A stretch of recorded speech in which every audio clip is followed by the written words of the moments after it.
Well, hello, beautiful people. This is Jessica Jones with Rebel Women Wealth. Coming in to talk today a little bit about IULs, or Index Universal Life. This is a story from a client of mine, actually, but I've seen it many, many times over the years.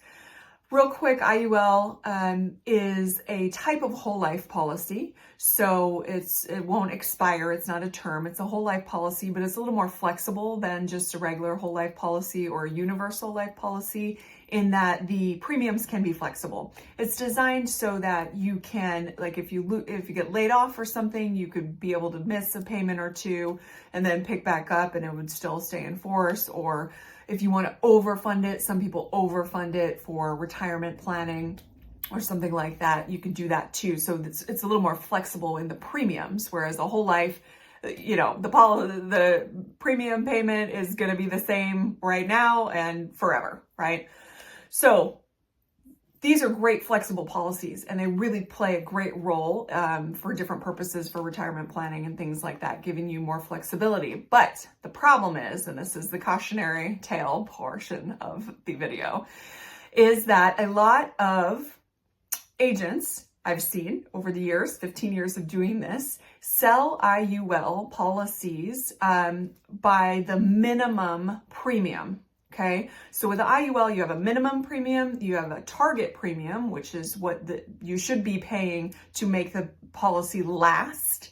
And then you have for your whole life, and then you have a maximum. So if you're funding it, then you can only put a certain maximum in it. Now, you want to be at the target so that it lasts as long as you do, right? But a lot of people are sold these policies with the minimum premium, which means they're paying that minimum premium, but in about 15-ish, or it depends on how it performs because it's tied to different indices. So it will have some effect what the market does and how that life insurance policy performs. But it will run out at some point is the bottom line, because you are not putting in enough premium to keep it in force for your whole life. Okay. So that gets you in the door and you start paying that and you think that's going to be your premium, but then 15, 20, in this case, 30 years later, they get a premium notice from the insurance company saying that we need you to pay. In this case, it was like $890 to keep this policy in force immediately. Now, they were used to paying $116 a month. Okay, they paid that for 30 plus years. Now they get a notice from the insurance company and they say, we need this $890 right now.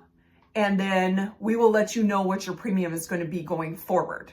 Meaning it's not going to be the 116 anymore if you want to keep this policy. Now they've been paying on this for over 30 years. So they've put in a lot of money already. So they did not want to make it lapse. And luckily they have the money to keep it in force. But the new premium went up to $686, I believe it was, a month.